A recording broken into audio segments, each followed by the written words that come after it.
Thank you both for your time. It's good to see you both. Nice to see you, Pete.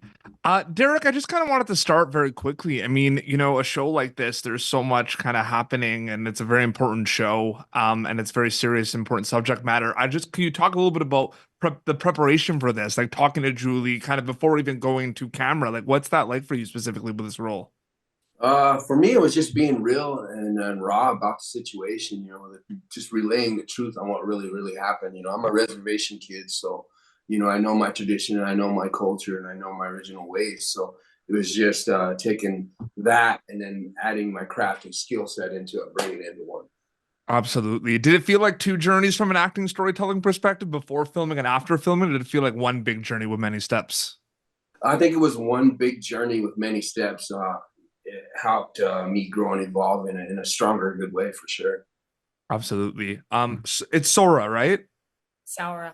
Saura, yeah. So I find it also interesting too because so much kind of happens before you actually go to camera. So I'm just wondering what is that kind of first week like for you, like on set actually filming the show compared to like after all that preparation, what's that like for you specifically?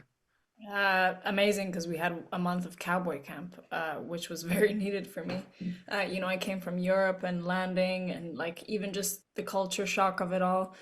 It was really important to get on a horse to learn how to, be with animals, and to meet cast and crew. Like these are the people you're going to be with. We were with for 7 months. So to get a sense of everyone, to meet, yeah, it was huge. Derek, there's always going to be learning experiences on any project from an acting storyteller perspective. Were there any specific ones with this show that were learning experiences, whether it was just like the people that you got to work with or specifically you could take to future projects as well? Yeah, absolutely, man.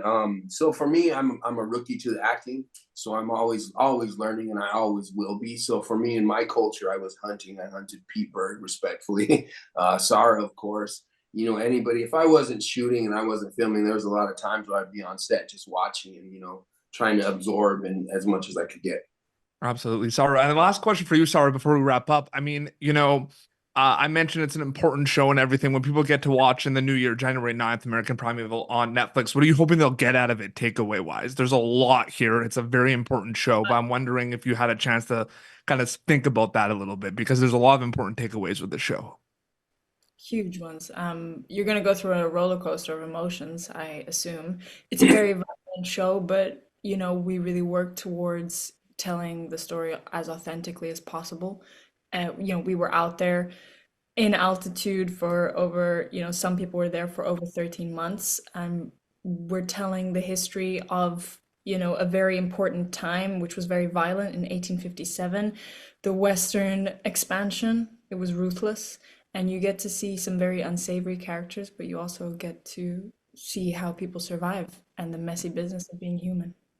January 9th, worldwide on Netflix. Thank you both so much for your time. It was really great chatting with you both. Appreciate you. Thanks. Thank you for tuning in to Popternative. Make sure to check out our past episodes of Popternative on YouTube. This has been an Autograph Communications production.